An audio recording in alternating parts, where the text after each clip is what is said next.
ये जो चाहत है ना कि ड्यूरिंग वर्कआउट और अगर वर्कआउट भी नहीं कर रहे तो हमारी नर्व्स कैसे विजिबल होंगी, नसें कैसे दिखेंगी, राइट? ये सबकी चाहत होती है। तो इसका एक बहुत परफेक्ट आंसर मैं लेके आ गया हूँ।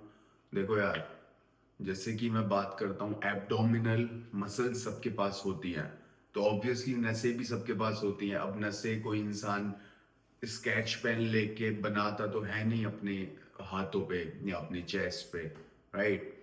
तो ये सबके होती हैं, सिर्फ वो बाहर विजिबल नहीं होती, क्योंकि आपकी फैट की लेयर उतनी होती है कि आपकी नसें उसके अंदर कहीं आराम कर रही होती हैं, वो दिख नहीं रही होती हैं, राइट?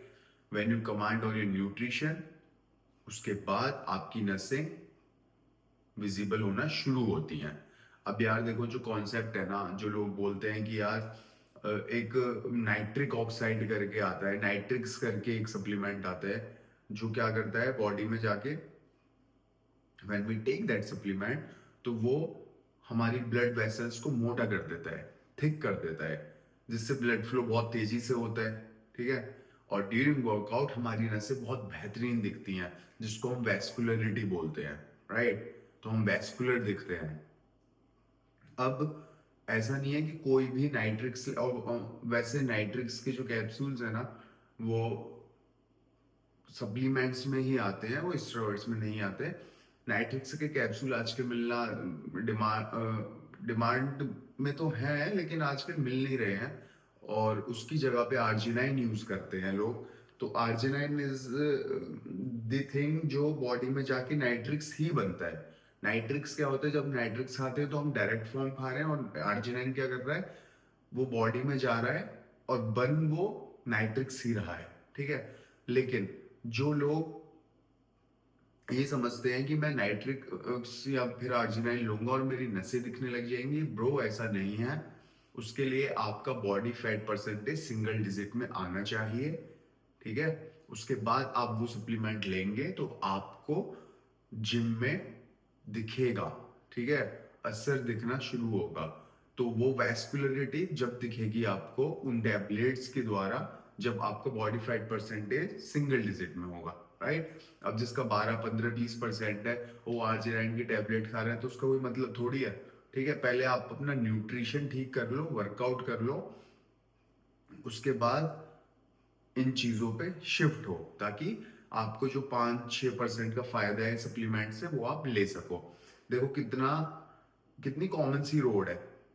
हम एट द एंड हमें करना बेसिक ही पड़ रहा है।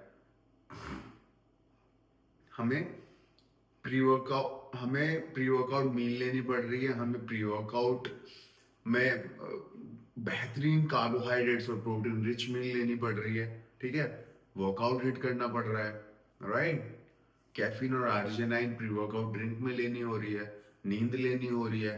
ये सब देखो, हर एक चीज घूम फिर के वहीं बेसिक्स पे आ रही है। बोलते हैं ना कि धरती गोल है, तो एवरीथिंग इज राउंड। जहां से आप स्टार्ट करते हो वो ही आपका स्टार्टिंग पॉइंट हमेशा ही होता है, क्योंकि बेसिक्स को आप स्किप करके किसी रेस में आगे नहीं जा सकते, चाहे वो रेस खुद से हो, खुद के सपनों के साथ हो, फिटनेस में हो, कुछ भी हो। आपको बेसिक को पकड़ के रखना पड़ेगा, ठीक है? तो बेसिक वही है कि वर्कआउट करो, बेहतर न्यूट्रिशन लो, बेहतर स्लीप लो, इसके बाद एड ऑन करो सप्लीमेंट्स को, राइट?